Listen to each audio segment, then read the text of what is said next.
135 short foot Asia record holder. आज भाई साहब के समझा देता हूँ बहुत कुछ, जो इस वीडियो लंबा होगा। अगर ये इस वीडियो को देख गया और जो शॉर्ट फुटर या डिस्कस थ्रो है वो भाई फिर अपनी जो जिसकी क्षमता है बैक थ्रो मार सकता है। आज समझाऊँ तुम्हें सर्किल क्या होता है, शॉर्ट फुट सर्किल में जो फिजिक्स होती है, साइंस होती है, वो क्या क्या होती है। ठीक है, अब स्टार्ट से चलते हैं। अभी हम चलते हैं, यहाँ पे खड़े हो गए, इसके बाद शॉर्ट फुट इम्प्लीमेंट दबा लिया। इसके बाद कहते हैं दबा के चलो। दबा के चलो मतलब क्या है, अगर मैं दबाऊंगा, जमीन को प्रेस करूंगा तो एक्शन रिएक्शन मिलेगा, मुझे पावर यहीं से तो मिलेगी। तो ये फिजिक्स का रूल है, ठीक है, एक्शन रिएक्शन न्यूटन का, गति का। इसके बाद मैंने ये बाहर छोड़ा हाथ को, ठीक है, फिर कहते हैं पैर बाहर से लाओ, पैर बाहर से लाओ, पैर बाहर से लाओ। पैर बाहर से लाने का मतलब क्या है, रेडियस बड़ा करना। रेडियस जितना बड़ा रेडियस होगा उसकी इफेक्टिवनेस उतनी ही ज्यादा होगी। इसीलिए जितने भी अच्छे कोच हैं, सब कोच अच्छे क्या, सभी कोच कहते हैं कि भाई दबाओ और पैर को बाहर फोकस करो। और हमारे यहाँ क्या चल रहा है, इंडिया में क्या हो जाता है, जिन बच्चों के पास कोच अवेलेबल नहीं है, रूरल इलाके से आते हैं, वो बेचारे क्या समझते हैं कि गोला बस रखा और चल दो और आगे भग जाओ, फेंक दो। ऐसे नहीं होता दोस्त। होता क्या है, बस यहीं पे गोले पैर को दबाओ पूरा, जब तक पैर ये निकल के सेंटर पॉइंट की तरफ नहीं पहुंच जाएगा तब तक मेरी बॉडी वेट का सेंटर पॉइंट यही रहेगा। मेरी बॉडी वेट का सेंटर पॉइंट रहेगा यहाँ। अब वेट ऑफ ट्रांसफर होता है ये, तो जिसको ऊपर सर्किल टेक्निक होती है वो वेट ऑफ ट्रांसफर होती है। अब मेरा जो बॉडी वेट है वो दोनों पैरों पे है। इस बॉडी वेट को मेरे को इस पैर पे लाना है। ये करके पहले एडॉप्टर खोलना है। जब एडॉप्टर खोलोगे, सही तरीके से खोलोगे, तो हिप तुम्हारी अंदर आएगी, एडॉप्टर खुलेगा, हिप अंदर आएगी, चेस्ट ओपन होगी। ठीक है, ये पोजिशन आने के बाद हाथ पर फोकस नहीं करना है। फोकस कहाँ है, यहाँ। इस पैर को बाहर से लाओ, जैसे ये सेंटर में आता है हाथ, हल्का सा कंधा अंदर लो, खड़े हो जाओगे, चेस्ट ओपन रहेगी, आई साइड बिल्कुल सामने। ठीक है, अब देखना ऐसे,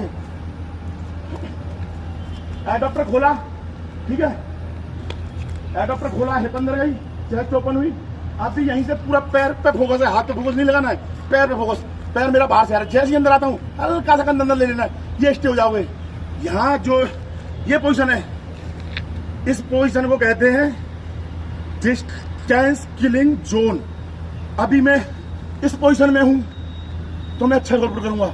मैं इस पोजीशन में हूं तो मैं क्या करूंगा, मेरी अपर बॉडी भगेगी तो मेरा पैर जल्दी आएगा, क्योंकि ये भैया बॉडी का भी रिएक्शन है मेरे को गिरने से बचाने के लिए।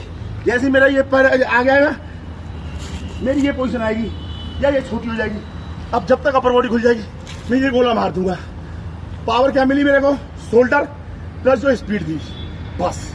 अभी अगर मैं स्टे करके आता हूँ बॉडी को, अब मेरी बॉडी ये स्टे है, मैंने यहाँ बॉडी को स्टे किया, ये पैर मेरा बाहर से निकल के आ रहा है। जैसे ये पैर मेरा बाहर गया, एक्शन, ये अंदर आया, ये बाहर चला गया, ये पोजीशन मिल गई। इसके बाद भी जल्दबाजी नहीं दिखानी है। जल्दबाजी क्या दिखानी, ये सेंटर पे आने की। यहाँ पे जो सेंटर आता है, यही सेंटर है, फिर ये मारो गोले को। ठीक है, तो इसमें साइंस कहाँ लगी, ठीक है, इसमें वेलोसिटी, गति का नियम लागू होगा, ठीक है, न्यूटन के नियम लागू होंगे। इसमें प्रक्षेप का पथ आकार होता है, नियम लागू होगा। इसमें कुछ मैथ की गणनाएं भी लगती हैं। अगर मैं 45 डिग्री पे रिलीज करता हूँ किसी चीज को, तो वो सबसे ज्यादा डिस्टेंस कवर करती है। लेकिन शॉर्ट पुट का जो रिलीज जोन होता है ज्यादातर, वो 38 से 42 डिग्री के बीच में हो जाता है।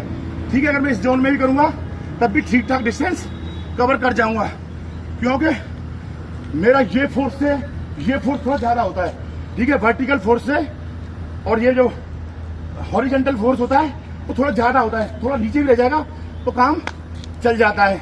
उसके बाद अगर यहाँ पे मैं शॉर्ट पुट में जितनी स्पीड डालूंगा, अगर मैं 0.21 मीटर पर सेकंड स्क्वायर की स्पीड एक्स्ट्रा करता हूँ, तो वो स्पीड पता है वहां डिस्टेंस कितना कवर करवाएगी, 0.25 सेंटीमीटर। अगर 2.1 मीटर पर सेकंड की स्पीड से एक्स्ट्रा रिलीज करूंगा, तो वो डिस्टेंस में कितनी कवर हो जाएगी, 25 सेंटीमीटर एक्स्ट्रा आएगा। तो हमेशा इस वेलोसिटी में बहुत ध्यान देना है। और वेलोसिटी कब आएगी, जब यहाँ से जनरेट एनर्जी होगी, यहाँ से जनरेट एनर्जी करके लाऊंगा। सबसे इंपॉर्टेंट थाई पावर का यूज करूंगा। इसके बाद जब मैंने गोला रिलीज कर दिया, उसके बाद उस पर कोई बाहरी बल नहीं काम करता, बस एक बल काम करता है, एक तो हवा का। तो शायद जो होता है वेट अच्छा होता है गोले का, तो वो नगण्य होता है। दूसरा बल होता है 9.81 मीटर पर सेकंड स्क्वायर, वो होता है ग्रेविटी फोर्स। बस वो ग्रेविटी फोर्स है जो उस गोले को नीचे लेके आता है। ठीक है, इन सारी चीजों को इस तरह पकड़ के, साइंस को पकड़ के चलोगे भैया, अच्छा गोला मार जाओगे। गोला ये नहीं होता दोस्त, ये लिया बस ये बस मार दिया, ये नहीं होता। गोला होता है, देखो ये खड़े आराम से लगाऊं, इम्प्लीमेंट को दबाया, ये एडाप्टर को खोला मैंने अपने को। ठीक है, एडाप्टर खोल दिया, फिर पैर पे ध्यान रखना, बाहर की तरफ, अंदर नहीं घुसना है, बाहर बाहर। ये हल्का सा कंधा अंदर किया, बाहर किया, ये निकल के आया मेरे पैर, चेस्ट मेरी ओपन रहेगी ये शेर की तरह से, ये और ये पीछे दिया और यहाँ से फिर ये निकल के। ठीक है, इस तरह ट्राई करो दोस्तों, सब अच्छा रिजल्ट पाओगे, सब अच्छा। और जो भी टेक्निक कर रहे हो उस टेक्निक को फील करो कि जो मैं करना चाह रहा हूँ वो मुझे फील हो रहा है, नहीं हो रहा है। फीलिंग में ही गेम है, जो टेक्निक को फील करना सीख गया वो गेम कर जाएगा। इसको टेक्निक की फील नहीं हो रही है, मेरी बॉडी क्या कर रही है क्या नहीं कर रही है। 90% थ्रोअर्स से इंडिया में पूछ लेना, जो भाई लास्ट में पता चला क्या मारा है, कोई पता नहीं चला भैया क्या हुआ है, बस मार दिया है। ठीक है, तो भैया फील करो हर चीज को, फीलिंग का ही खेल है। ठीक है, इसी के साथ राधे राधे। जिसको ऑनलाइन कोचिंग लेनी है कांटेक्ट कर लेना 7599443360। Meet one and only Shivaji. खत्म।